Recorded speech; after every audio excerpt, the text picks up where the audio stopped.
everyone. It is episode 417 of This is Whole Life. We get together every week and dig deeper into the message that happened the previous 3 days ago here at Whole Life. That happens every single week. And of course, the conversation includes those that our online family that join us each week in the chat at wholelife.church/live. Would encourage you, if you're listening but you haven't found a church home, go ahead and check us out every Saturday morning, 9:30, and then again at noon. And if you're on the website, the chat features there. We'd love for you to just log in and, hey, people use anonymous, they use someone, they use asking. The code names can be, you can stay on the down low and not have anyone really find out who you are. But you can also join the conversation or podcast at wholelife.church. We'll get your information our way, or voicemail text 407-965-1607. And I just want to say, for the record, I checked with Nate last week, and I was correct. It was Nathaniel. Okay. So all right, mystery solved. Mystery was solved. Well, I wanted to be sure I got the right person. And he actually, before I could actually talk to him, he texted me and he's like, "You know my questions, don't you?" And I'm like, "I thought I did." And he's like, "Well, you are correct, sir." Because he didn't, he's kind of leaving me to kind of hang out there for a little bit. So thanks, Nathaniel. Appreciate you.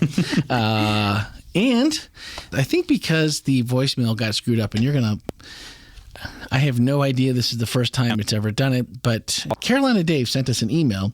And first off, I'm going to say a public apology, because he tried to do the voice function, didn't he? He did take the challenge, and I do have the voicemail. Oh, do you? I found it, and Google Voice, the number that you all dial is a Google Voice number, and that helps us keep anonymity because I don't have numbers attached to it. That way, whatever you send in, I have no idea who it is unless you tell me. And that way, I kind of like that better. Well, for the first time, I've had that number for 10 years, 15 years. I don't know. It's been forever. It forwarded the voicemail to my personal phone, which I know my personal number is the backup number. But anyway, I knew I had seen it somewhere. And this morning, I found it while looking for somebody else's number. Are we going to hear it? Are we going to do it? No, he said we didn't have to play it. He called me. Didn't have to. No, but if we want to. Well, we might. You know what? Maybe we'll put it on the bonus at the end. If you stick around afterwards, and then so you got to listen up at the beginning, and we'll put the voicemail at the Dave's end. sweet voice. And no fast forwarding. Yeah, no fast forwarding. So after you get done at the end, we will pop that in there, because this week he had stuff to say about what happened this week. So I wanted to make sure we got that email in there. So, hey, Randy, hope this email finds you well. Ken and Dr. Bachman as well. First and foremost, thank you so much for everyone's prayers. My appointment went well, and the medical procedure selected is the one I wanted. I believe prayer had a lot to do with that, plus calming my nerves. Thank you all again for praying for me. Absolutely. It was our honor, of course. Second, and this is overdue on my part, congratulations to Melanie on successfully defending her doctoral thesis. For extra points, dadgummit, I forgot. Can Ken or you repeat again correctly the title of her thesis? Insert evil smirk here. I knew this was coming, and I totally was going to write it down beforehand. You know what? I don't want to hear his voicemail after all. I don't. That's just rude. Dave, you set me up. You put it right over the plate, and I just, the runner advances on the wild pitch, and catcher wasn't thinking. Third, what is this red zone that the Pathfinders went to? Hopefully it's not like the Red Sea with Pharaoh's angry troops pursuing them. It's not. It's red zone is like, what? It's like kind of like a mini camporee. Yeah, it's like the Florida Conference's camporee for Pathfinders and adventurers. And by all the pictures on their social media feeds, it looked like they had a good time. I didn't hear any results or anything yet. I know that our Pathfinder club and adventure clubs had a very good time. Did very well there. Congratulations to all of our Pathfinders. I heard they got a whole bunch of first, second, and third places in the events that they were in, and well done. I think they just started a drum corps, much to the consternation of some of our neighbors. If you're our neighbor, we're really sorry. We're working to figure that out.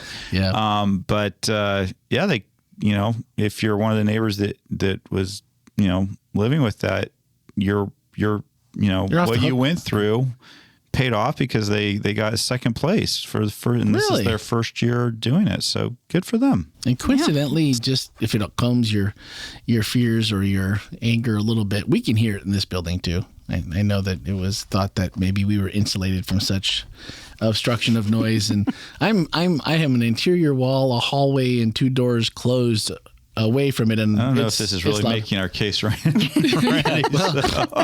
Well, maybe it's not. Maybe it's not. They're probably not listening. Finally, I loved Ken's sermon. They can't hear you. Oh. Finally, I loved Ken's sermon on architecture and what it means to the collective worship experience. Hearing about and seeing all those examples he used was really cool. I was really drawn to the pictures of the circular church, which was the second one shown. 2 things really stood out to me. With the circular design, the seating was equally close to the center, reminded me that all of humanity is equal in the eyes of God, period, no question about it. And 2, at the center of the sanctuary was a semicircular enclosure of columns that had a calming effect on me. It reminded me that even though we are surrounded by chaos and sadness on a daily basis, God has us in his loving arms, telling us, don't worry, no matter how bad it gets, I have your back. Let's just say I have a whole new perspective on religious architecture now. As always, everyone at WholeLife remains in my prayers. Carolina Dave. Nice. Nice job. You know, I feel like maybe you guys have this connection because he was like vibing with what you were laying down, and that was It's almost like we were roommates in college. I know, almost like he knows you or something. Thank you, Carolina Dave. Appreciate your message. Yeah. So for any of you who haven't, maybe you're joining for the first time or you've missed a few, you caught up, we are in the Art of Worship series. So if you haven't heard us talking about drama, music, or visual arts yet, you might want to go back and check those out first, because it just might help going along with what we're going to talk about today, which is architecture. And I was way off. I'm glad I wasn't in the worship center to raise my hand about how much money, because what did you throw out there? Like $2.5 billion? Is it like more or less than that? 3.9 billion. Yeah. In March of this year. And then just March of this year. Just March. And then Q1 of this year alone. Over $12 billion. Over $12 billion. So that's according to the U.S. Census Bureau. Any idea how much of that might be brand new construction, or did it not break it down? Versus renovation? Yeah, versus renovation. I was just curious. Not sure. That it matters maybe so much, but I almost feel like that's all new construction. I think maybe that was the point of the survey? I think it was all. Wow. Because those numbers are found. The U.S. Census Bureau keeps track of all the construction that's being done in the United States, then breaks it down into different categories, and religious construction that does is one make of those sense. categories. So. I just would have not guessed. I mean, it's a big country. I mean, but how many churches can you build, or with? And it's all, and that's religious. It crosses all the different religions, right? And that are here in the United States. So, it could be a mosque, it could be a Hindu temple, it could be. I guess even if you think a small project these days is not cheap. No. So maybe it's not as big. I was just thinking that number over, and it was like, wow, that is like a ton of money. Yeah. And then the first thing that comes to mind, and you hear it different places, but when Judas was like, hey, what's with spending all this money on the perfume? The perfume could have been sold, and the money could have been given to the poor. And even though that really wasn't his intention. No. For the cash anyway. But that seems to be an argument like, well, how are we helping people if we're building buildings? Like buildings don't preach to anyone. Buildings don't tell anyone about Jesus, or does it? One could argue that they do. Yeah. I mean, I think you did a pretty good job of arguing that. Yeah. I'm not sure. I mean, that's one of the points of the stained glass windows. We kind of joke about it today, but that's really one of the points of stained glass windows, especially back in the Middle Ages when you had a largely illiterate population. They could see the stories in the stained glass. I learned that from Melanie. Well, I did too. So I always like to cite my sources. I was just trying to pull that one out before she could. Hashtag in Melanie we trust. That's well, but now you think about like our building. You mentioned in your message how the first time you were here or you were looking for it, you drove right past. Past it. And my in-laws, who are from Wisconsin, they parked in our south parking lot, which means they were about 50 feet away from our front door in one of our first-time guest parking spots. And they called me and said, "Where's the church?" Yeah. We're sitting, there's buildings all around of us, but we don't see a church. Yeah. We see an apartment building. We see what appears to be a playground. And there's a building behind us, but it kind of looks like an office building. But then the other building across the street, it's like a 3-story. That looks like a office building as well. I'm like, that's the one you're looking for. That's the church. So yeah, I didn't know how to get into this building the first time I got here. I was like, is this an entrance? I wasn't sure. Yeah. Yeah, it's not super obvious. And we don't build with stained glass anymore, maybe do we? some signage needs. Maybe some signage, yeah, would be good. Yeah, if you happen to come in from date, I mean, there is a sign there. I mean, it's not glaring, but maybe some illumination might be the key for that. I don't know what you do during the daytime. If it's your first time, it's really up to Siri whether or not you make it. You know how to get in. Yeah, depends on which way she brings you. It could be a she. Mine's a he. That's the Siri. We'll just call it Siri. It's Siri. Okay, now we can agree. Cool. Well, the thing is, though, we build with brick and mortar and glass and wood. We don't really see churches, well, at least not around here. Nothing I've seen recently or that was built recently that has stained glass or, steeples or a cross on the roof or on top of the steeple that you used to see more prevalent. So I just wonder if that. So when was the last time you drove through the Bible Belt? Well, no. You go rural Florida. I mean, you're 50 minutes out of town. There's all of those, but those weren't built in the last, even 50 years, most of them. Actually, I read in preparation for the sermon, I read an article actually about that. During the 90s and early 2000s, there was this kind of pushback, which is, right around the time this building was actually built, against having churches look like quote unquote churches, the traditional kind of idea with a steeple and all that. And the thinking then was what I talked about in the sermon as being more what they would have called at that time seeker friendly. Right. Yeah. Is the language they would have used, which is basically just means for somebody who doesn't normally come to church, creating a building that's more accessible, or that maybe is not as perceived to be as threatening. The interesting thing that this article is saying is that recently there's been a push to go back towards creating traditional looking churches because they're identified that way. And when people are going past places like WholeLife, when people are looking for a church, they're like, well, I know what it should look like, and this isn't it. And so there's this kind of ongoing debate, and there's a growing number of people who are kind of in mainstream Christianity, kind of moving back towards like, let's create more of a traditional looking church that maybe has a modern look, but sends the signal that this is, maybe it has a cross on it in somewhere, or it's, maybe it has the vaulted look a little bit more.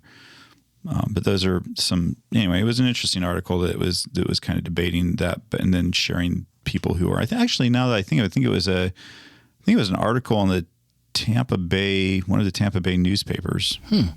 So the classic A-frame is making a comeback, maybe? Maybe. Within Adventist circles, the classic, it seems to me like there's like one particular architectural model that you see a lot. And it is kind of the church tends to be kind of almost circular in a way. And then there's, the worship center, the sanctuary, whatever you choose to call it, has a particular look to it. And it's kind of interesting from denomination to denomination how that worship center, that sanctuary, if you walk into that denomination's church, you'll kind of be like, oh, I grew up, this is what normal is. This is a normal looking church.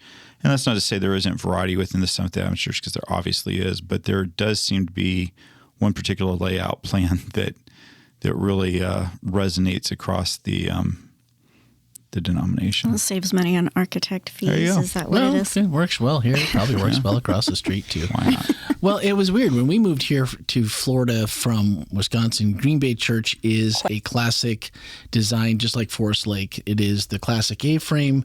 You had your entrances to the platform from the sides. Your lobby was out in the back of the church. So when you walked in, that's where you came in. And so it was almost like the windows on the side were exactly the same brick structure, giant wood beams all making their way to the front. Nowadays, everybody hates that because of all of the, we were talking to Melanie this week about different, back then in the cathedrals, it was so, hey, we have to design this so people in the back can actually hear acoustically what's happening. There's no amplification.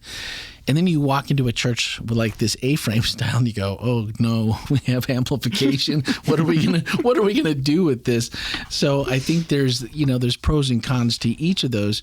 But maybe my favorite part of the sermon was really stopping to think about, you called it the mobile worship center, out with children of Israel, and it's a way that just makes you think about it a little bit differently. Like, well, that was their worship center, and it was had to be able to be picked up and moved. But the exactness of God choosing and that's just I don't know if you've ever read that in the Bible, but just reading those chapters, Very specific.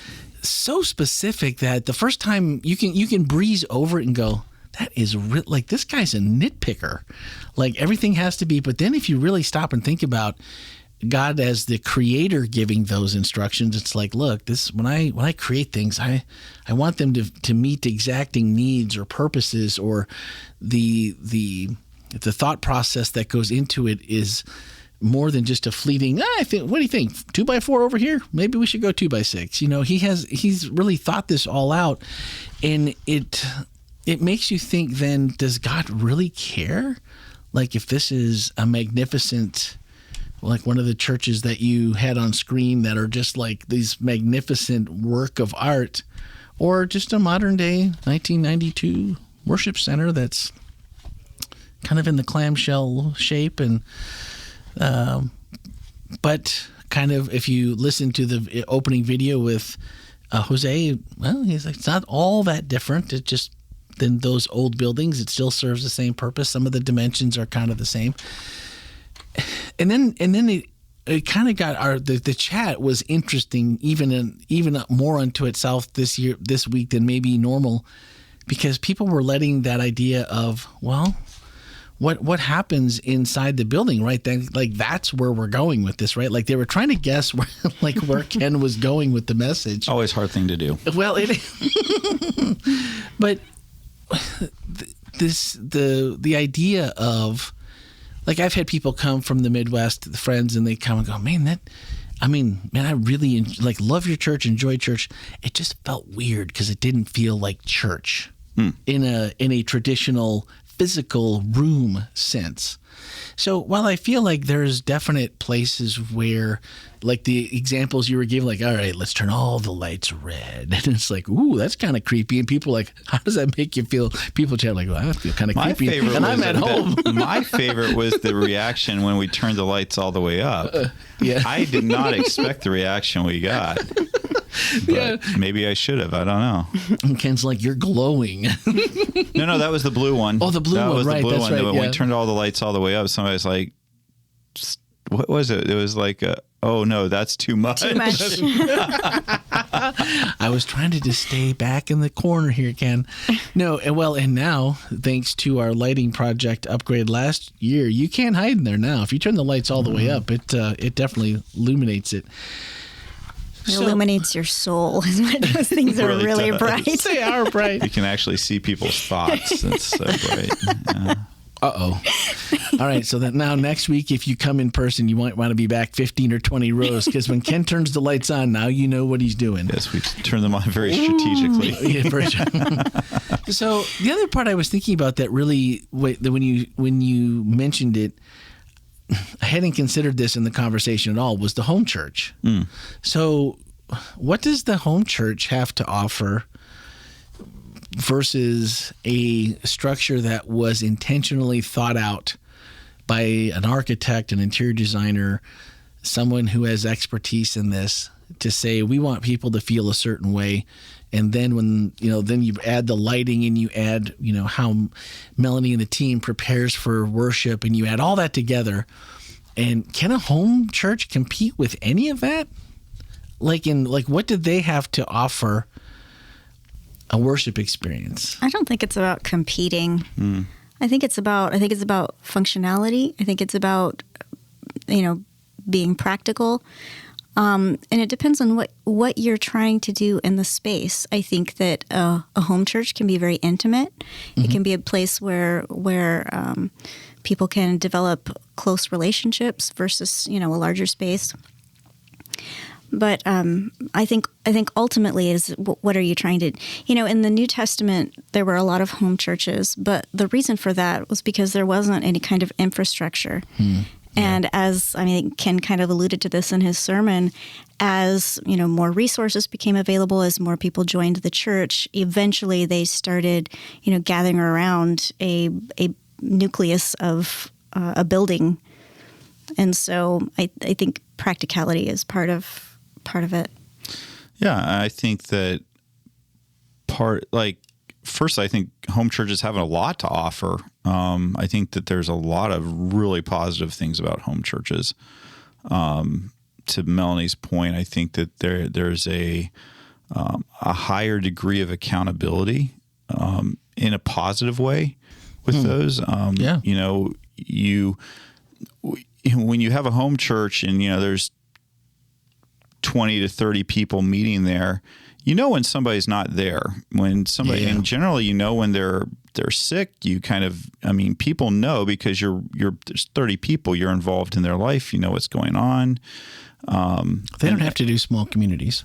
Well, they are a small community, and that's a positive. And it's one of the things that we're thinking about at WholeLife is okay, we've got so many people that are joining us online. What would it look like if we were to figure out a way of creating a WholeLife small church experience where you can take elements of what we do here at WholeLife and figure out how to do it in your home situation? If that's something that appeals to you, I'd love for you to get in touch with me or Melanie, and would love to talk to you about some pilot program ideas that we have. But the point is, there's some positives to it. There's also some huge positives to churches that are the size that we are. There's things that you can do that you just can't do in a home church, and so there's, to me, it comes down to what Melanie, a little bit of what Melanie was saying there is it's what is it that you're needing? What is it that you're what is it that's growing your relationship with Christ and with others? And that's the big part that church is. It's a community event. And so for some people, they like a larger church. They like more options. For other people, they'd like to, operate out of their home. So again, even in a home, you can create a space. I've done home church before, and it's, you can do so many different things. You can bring out scented candles that create a certain smell that you start associating with that experience. When you think about the temple, and you think about there was incense that happened in the Bible, and that there was a very, very specific formula for how that incense was made that's in the Bible that you can read. And it's like the formula for how to put that together that the Bible used. So I'm just saying that you can, within your home, you can create a warm space that fosters togetherness. For some people, they meet out on the deck or out on the patio, and that's what works for them. So, there's lots of different things. And I think that a lot of times we like to say it's right or wrong, but it's really about preference.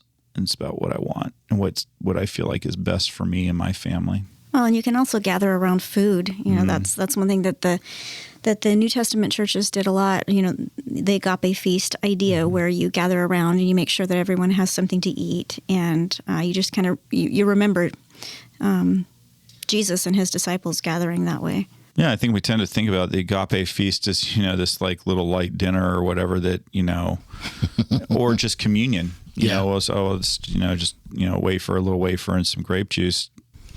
And then, New Testament Acts, when they're talking about, celebrating the Lord's Supper, it was a full meal. It was a place that you went to get food. And in fact, Paul has to reprimand at least one of the churches because he said, some of you are, just hogging all the food, and people are coming in and being, the poor, you eat before you get there, and then there's not enough for people who are hungry, and, you're forgetting what this is really all about. So anyway, there's lots of interesting things when it comes to church, and maybe veering away a little bit from the architectural side of things. But even going to that architectural idea, if you're going to be serving food, you do things different architecturally than if you're not going to be serving food.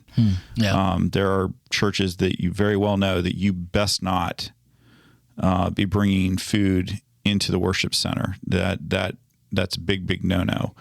And here at WholeLife, we had a guest recently who was out in the lobby, and they wanted something to drink, and so I got them a cup of coffee, and they started to sip on it. I said, hey, well, let's go in and sit down. And oh, well, I probably need to finish this drink before I go in. And I was like, no, you're here at WholeLife, it's okay.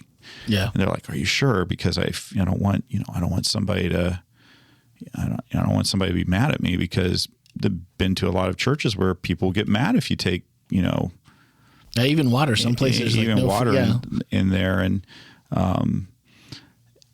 but again, it comes down to a philosophy for some people. I remember when I was in New Zealand, the church that I was at was very, very, very angry at the senior pastor. He was the only pastor. I was a youth pastor, I guess, for a year, but because he would in the church that I was at, they had two platforms, so stages. So there was a lower one and a higher one, and the lower one was for Sabbath school. For adult Sabbath school, that's the one that you operated off of. Then there was a higher one that was for the divine service, for the main service of the day. And they got mad at this pastor because he would come down and preach from the Sabbath school platform, and sometimes even do worse and come off of that and talk from the floor. And not okay. And I remember talking to one of the saints who was particularly irate, and we got along. I got along well with her because I was young, and and so I wasn't to blame for anything, I guess. And she was like, well, how's God supposed to talk to him if he's not up there? I mean, how can God speak through him and I remember saying, well, Auntie, I mean, do you think God can't talk to him? Well, not as well. Wow. And so elevation is important. Yeah. But a lot of this comes down to what we consider to be holy space, right? Mm-hmm. And it comes down to, that Old Testament tabernacle, and even in the New Testament, the Jewish temple, you have your courtyard. You have outside the courtyard, you have the courtyard, then you move into the holy place, and then you move into the most holy places. And there was different degrees, like the high priest could only go into the most holy place once a year, and there's big stipulations on when he went in there. Yeah. And then only priests could go into the holy place. The rest of, the Israelites could go into the courtyard area, but in the temple situation, there was only a courtyard for people who weren't Jewish. They called it the courtyard for the Gentiles, which is, by the way, where they sold all this. So anyway, we still kind of play on that a little bit in our churches today. We'll say, okay, if you're outside the church on the grounds, there's a certain behavior. When you come onto the grounds, when you come into the church, there's another added degree. And then when you go into the worship center, and in the case of New Zealand, and when you get on the Sabbath school platform, and then when you get up, only certain people are ever allowed up on the highest in that particular scenario. And so it comes down to a conception of what you believe is sacred space and what makes it sacred today. And to me, I think it comes down to whether you think the veil was torn when Jesus died or not. Between the holy place and the most holy place, whether God has become completely accessible everywhere we are, or whether you think that there is genuinely a space that, if you think the space is made holy simply because it's the space or because of the people that are in it and what those people are doing in that space. So anyway. Well, yeah, it's really interesting because people who want to think that the worship centers that we have now are modeled after the sanctuary, if we actually are doing that, that would mean that the women would need to stay in the lobby, and all of the Gentiles would also have to stay out of the main worship center, which is all of us. So basically, we would all need to stay out of the worship center. Or if you translate it, I mean, basically anybody who isn't baptized. So women, the unbaptized, you would, I guess, put on speakers outside the church for that group. It becomes a really interesting thing if you really want to take it to some of the logical, what to me feel like very logical conclusions if you want to. And an interesting thing about this church was that the worship center that we worship in was never dedicated as a worship center, and very intentionally so, because I think that Andy McDonald, when it was built, didn't want to have questions about whether this was, quote unquote, a dedicated space for only worship. Right. And that's one of the reasons why we will use that space for a lot of different things. And there are spaces that I think it is appropriate you say this is only for this purpose. We do that with a lot of different things that aren't sacred. And I think there is a place for saying, well, this is a space only for this. We haven't chosen to do that with the space that we use here at the church. I always liked it when we would, I guess if you think about certain spaces, like you said, when you're there or who's there, and it always brings me back to Moses and the burning bush, where it's like, hey, anytime, any place, anywhere in the world, you could be there.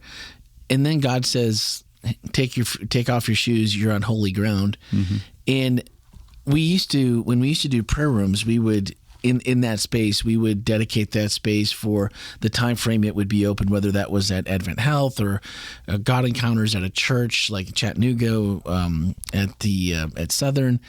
And people would question that every entrance had take your shoes off, you're on holy ground.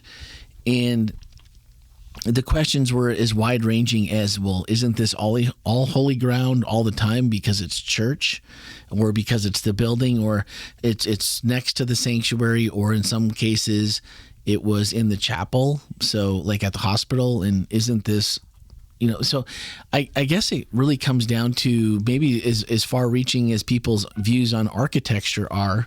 Is this holy space, or can it be used for other things? And it's also, I think, the mindset that you go into it with. I mean, if you come into the worship center on Saturday mornings and are prepared for worship, to me, that makes it holy for me. I mean, maybe that's not for everyone, might be in a different space, but it seems pretty broad to just paint the brush of yes or no, unless maybe you've dedicated, like you said, that space, that's all that happens here. I don't know. Yeah. The final thing that you talked about is Jesus there. And if that's really the most important thing, then, does it matter if it's the lobby or Solomon's temple? If Jesus is there, And a text that I left out on that is, what does the Bible say? It says, where 2 or 3 are gathered in my name, I'm there with them. And so for me, that's a very important thing to think about. Yeah. And it's gathered in his name. When we gather together in Jesus' name, Jesus promises to be there because we're there. Yeah. And that, to me, is what makes something set aside and special. And one of the first years that we were here, so it's been about 8 years, I want to say it was maybe 7 years ago, 6 years ago, Andy did a message about what we believe is how do we look at our building? How do we look at our facilities? How do we look at our property? Do we keep them in tip-top shape? If we're going to replace something, are we going to look at the price tag first, or are we going to look at its use? And how much is good enough for God was essentially the sermon, and how his belief was really that excellence needed to permeate as much as possible, as much as resources would allow, and as much as, to the best of our abilities, what what was that excellence. And that always stuck with me too, that it's, because you can look at the dollars and cents and say, wow, 13 billion was spent. Well, maybe if they'd have gone a little cheaper, we could have got that down to 11 billion and spent the other billion doing something else. So I did appreciate, and I think that's been something we've continued kind of on with that belief, was let's do it with as much excellence as possible. Okay, we had Matthew was making sure that everyone was involved in the chat this week. Good job, Matthew. His account froze in first service, and so he soldiered through. We got it fixed after about 10 minutes into second service. So we finally got it figured out and got him back in. Here, let's go with the first one. Cecilia said, if we are the church, and it said that where 2 or 3 are gathered, there I am, how important is the building really? And T. Cinco replied, might it be both and rather than either or? I thought that was maybe if that's the case, I like that. And since how we just talked about that. Yeah, I think that I do. I think 2 or 3 can gather out in a field, and I think that 2 or 3 can gather in a grand cathedral, and both have their own special experience too. Yeah. And Tammy, of course, her and Jeff had been to at least one of the churches that were on the screen. Is it all of them? Is it the Duomo? Duomo? It could be a typo. I think that's a different. I think it is. A different. Because it was because she said there's a gelato shop right next to that has the best gelato. But I would have remembered that. Yeah, it wasn't either of those. It wasn't either of those. So maybe they were speaking about a different, and I caught it. But I was like, we really haven't talked about food for a while, and I'm in the mood for some gelato. Oh, man. And I know it's not gelato, but also there is a new ice cream place back in business for those of us who live in Altamont Springs. Little Dairy Manor was it was a pillar of the community for decades, going back like 40 some odd years. One of the This is a hard pivot. It's a hard pivot. I'm sorry. That's okay. But let's get this done. But so good. I'm on the. So they had. Then it became Chicago Hot Dog Stand. Okay, I know exactly where you're talking about. And it was okay, Chicago Hot Dog Stand, whatever. But now they went back to hot dog and ice cream. So you can do 2 things at one time. There we go. Soft serve. If you're a soft serve person, go check it out. Oh, it's soft serve. It's good. It's soft serve. It's soft serve. It's not gelato. So, okay. You get a twist, vanilla, chocolate, get some sprinkles on there. They've got all the, candy options you can throw on top if that's your thing. They've got hot fudge sundaes, and they've got Italian ice. You lost me at soft serve. I don't know. What? Oh, see, now growing up, there was a place called the Burger Barn that was like the best soft serve ever, and this is about as close as you can get. So, I'll give it a shot. I'm just saying, stop in. Give me a call. I live just up the road, Yeah, well, I'll have to stop by there on my way to Planet Fitness. Oh, wow. She just looked at me like, maybe you should consider joining Planet Fitness. I said nothing.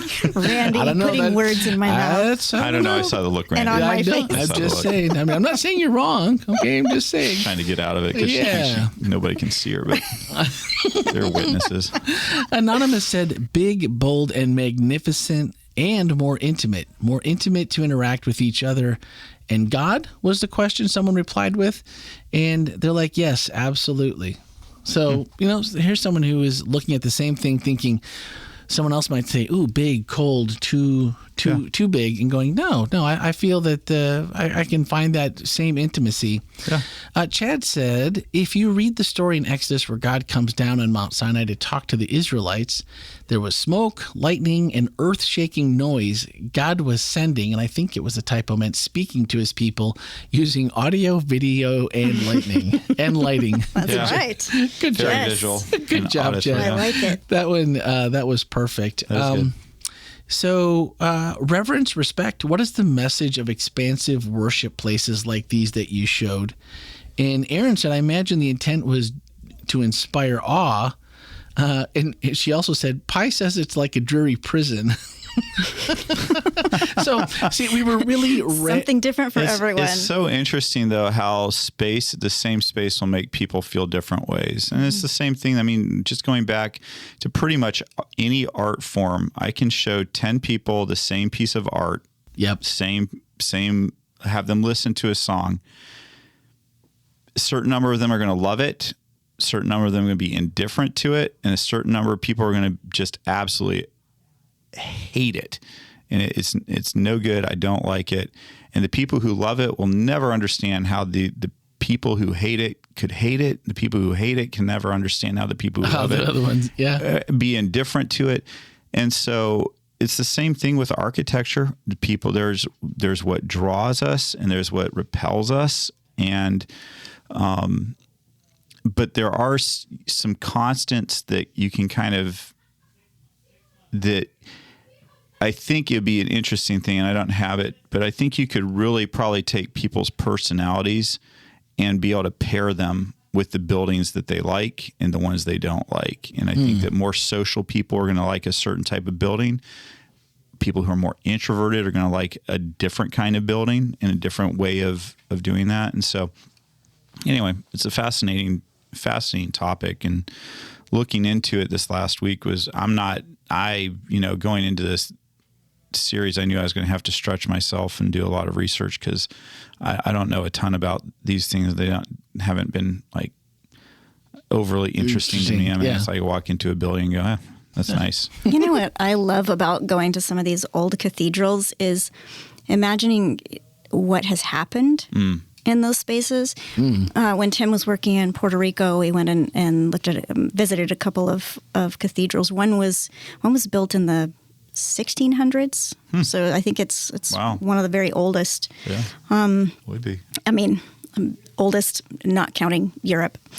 But and then there was another one that actually had the remains of one of the former leaders of that church, and it's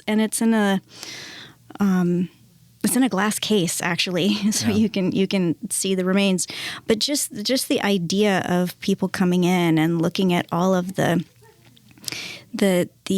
objects of worship that people participated with were really, really fascinating. Yeah. And just the voices that have sung there and the people who've prayed there, the funerals that have happened there, the weddings that have happened there, and just hundreds and hundreds of years of all of that activity. There's something, I think sometimes you can imagine that the building retains some of what has happened in it. It feels like it. That feels a little creepy to think about, but also Heather and I got married in a place called the Gates of Heaven. It's the fourth oldest synagogue in the U.S., and it is owned by the Madison, Wisconsin Public Parks and Recreation Department. So you can rent this for meetings, weddings. It beautiful wood. There's in Hebrew, the Ten Commandments is over the I forget what they call it. They've got the wood doors, and that's where they would have actually stored the scrolls and different things. Really, really beautiful place. And so many people, I think, that were at our wedding just remarked and continue to that, oh man, I remember going to your wedding. It was most unique. And I think a lot of it had to do with the actual building. And I thought about that as I was reading through the chat comments where, JML said, from the two churches on the screen, the first one invoked perfection and symmetry, but that also leads to a feeling of being separate. The second lends a more connected feeling. And then Bev said, very intimidating walking into a church after a long time. I appreciate this online worship. And so, all the things that you're talking about. And then JML followed up. In healthcare, we say the best treatment is the one that the patient will stick with. Same with churches. The more a worshiper is comfortable in the space or with the people around them, the more likely it is they will keep coming back. Anonymous, do you think God is designing a church building in heaven for us to worship in it with him for eternity? And Rod said, I think whatever he has planned for us will be far beyond anything we could possibly imagine. So this conversation that was happening was the same conversation I was having with myself as I was leading up to the message, thinking, I don't know necessarily how I feel because I've worshiped in some places that don't smell good. and were hot and sticky and just kind of like, oh, is this church? But yet you look back on it and go, man, that was one of the best days of worship because of who I was with and what happened that day. So, and finally, Matthew he started stirring the pot nest. So is smaller the space, the better then? Will believers be more intimate with God and more intimate with others compared to being in a large cathedral or general megachurch? An anonymous replied, in my humble opinion, we the people make up the body in the church building, and if we are not filled with love, grace, forgiveness, it does not really matter how big or small the building is. So I really felt like everyone was really taking everything you were saying and just like not only It sounds very vibrant. thinking about it, but just really putting their all into thinking about it. And I was like, I don't know if if we have to come to a conclusion other than that, what Melanie likes and what Ken likes might be different than what I like. And I think that space, Ken and I were talking about this past week, that Charles Finney, who is a really famous preacher during the Great Awakenings, he developed a space, the Broadway Tabernacle, and it was a situation where he was speaking to mass groups of people, but he wanted every person to feel like it was personal for them. So they actually created this space, and this was really progressive at the time, that was theater seating, and it was round. The pews were even round. And the purpose for that was because even though he was preaching to a lot of people, he wanted to be able to look up and make eye contact with everyone in the room and make it feel more personal than it actually maybe really was. So this is another example of how architecture can create feelings of intimacy, even if it's a large space, or work the opposite way. Well, and I even feel like here, being up front at WholeLife is so different than anywhere else I've ever been up front, either to preach or, just do announcements or whatever, because you can almost make eye contact with nearly everyone. Now that the lights are a little bit better on the sides, you can see back and nearly see eyeballs all over the place, where the places I've preached before, it's so far back, it's like, well, here's my peeps in the first 10 or 15 rows and past that. So I can see where that would definitely give you a different feel. And my brother had watched a little bit of our service online, and I talked to him in the afternoon after church, and he's like, oh, your church is a lot smaller than ours, after they were here. And I was like, really? I've been at our home church, grew up there. I don't think you see any more than, but like an A-frame with a set of pews on either side seems like this giant building because of the ceiling height and how far, like you were mentioning, distance in your sermon from front to back. Where here, I was like, well, we were like, what, 550, 575, something like that is max? 525. Is it 525? I think 525 is comfortable. I think we can get 575 uncomfortably. Yeah. It depends on if the fire marshal is planning. And if you're listening, fire marshal, that's a joke. No, that's just a kid. We're just kidding. No, but really, when he was like, wow, it seats that many people. So I think that's a trickery of the space that we have, that it doesn't feel like there's such a huge crowd, when in actuality, there's a lot of people there. Yeah. So anyway, thank you, everyone. I just enjoyed being in the chat and then just thinking about what everyone was bringing up and talking about. And for Matthew, you did a crazy great job of just keeping everyone going and in the chat. And that will conclude this series, right? Yep. We are on to no more art. No more art. No more art. Man, all right. Okay, take that set of paper. Okay, there we go. That is that right there. That's the end. Don't think about it anymore. Well, you can think about it, but we're moving on. Voices of WholeLife. Yes. Mm-hmm. Who's first? Starting this week, we have Alisha Clements, who's speaking this week on When It's Not Your Season. When It's Not Your Season. Yeah, I think that's good to start the summer, because the summer doesn't really feel like my season. Yeah. Really. I'm a fall guy. Okay. So You're a fall guy. See what I did there? Yeah, that's I think that premieres this week. I mean, I'm not suggesting you go see it or anything. I'm just, the TV show was pretty good back in the day. Oh, nice. Well done. Dating myself there. Anyhow, but I don't know if has she ever preached here before? I don't No, know. this is her first time. Oh, yeah, we're that's gonna kind of the dip beauty- into that's kind of- Ecclesiastes. That's kind of the beauty of Voices of Whole Life. Generally, it is their first time preaching a That's whole true. life because That's true. it's usually church members. And I think it's one of the really fun things we do here at Whole Life is give our church members a chance once a year to preach. Well, and if you've ever met Alisha, or if you don't, maybe you don't know you've met Alisha, but she has a fantastic smile. So I think that at least there you have someone up front who's probably going to be full of smiles. And like Stanley last week, there was a lot of teeth going on, a lot of smiles, and that always makes it feel better. So even if it's the nervous smile, then just, maybe we'll have Got a good lineup of speakers this Voices of Whole Life. everyone's settled. Yeah. We got them all. Yep. We got And them we have all. how many? 5? 5. Well, There's five Six, Sabbaths. kind of, 6 kind of? because we have a team preaching. Oh, that's true. A team. Husband, wife, yeah. Yep. Wow, that'll be our second tandem this year. I kind of like that. That's fun. Yeah. And then, I mean, this is the first time I've ever been somewhere where they've had 2 people. So, are they going to do? Do you know if they're going to kind of do like the girls did, like one and then the other, or are they going to kind of communicate? Do you know? I guess we'll find out. Oh well, they have to find out. All right, that's fine. And so, were we gonna? Was there something? No, I think that was it. I felt like there was something else. Nah, probably not. I tell you what.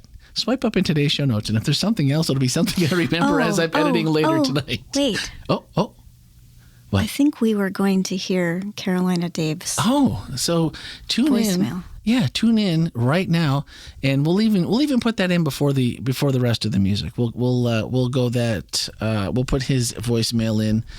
Thank you so much, Carolina Dave. You don't know how excited I am to add this to the show. And other people can call that number, and it probably won't. Randy will Well, find it. I know maybe a setting got changed. I don't know. It's never done this before, but now I will be checking that one as well because I'm not a big voicemail checker. So now I will make that. I have a list of things I do before each episode, and I did check the other line. I just didn't check that one. I'm just really interested in this idea that we can text Randy anonymously. Yeah. If you get any weird texts, they're not from me. So, Randy, I think Thanks that a one lot. of the other things you should do is play. You said you don't check your voicemails as much. Yeah. You should play Melanie's voicemail. Oh, yes, I will. Yes. Yeah, Well, that's put a that one definite. on there because she. Okay. Because if you've never had the pleasure of sending Melanie a voicemail, then you just don't know how much fun you're missing. You know what? I am all about honesty and transparency. Transparency. No, do not set this up. Do not try to defend yourself ahead of time. This is just the goodness that we hand out to our listeners. Okay, well, I'm going to have to check. I was listening to another podcast this week, and I was like, you know what? We do a pretty good job. I think we do a great job. We do. And And these were celebrities. yeah, and if you go to a church podcast, I think we're really above, but that's just me. We're not biased. No, not in any shape. I think we're done patting ourselves on the back now. Whew, all right, so if that was more than you could stomach, you can just, I'm sorry. We'll try harder next time. We'll send you a brown bag if you need it. Oh, there's a visual. All right, send your request to podcast@wholelife.church. Include self-addressed stamped envelope and your address, and we'll make sure to get a brown paper baggie to you. Promise. All right, that's going to do it for this week, guys. Thanks for listening, and have a fantastic week. And you'll hear the theme song right after Carolina Dave. Take it away. Hey, Randy, this is Carolina Dave. Well, my voice isn't silky smooth. I thought I'd take you up on your challenge and call in, leave a voicemail. Just wanted to say that Stanley gave an awesome and insightful sermon on Sabbath. I really enjoyed it. The thought of God as a filmmaker has me intrigued.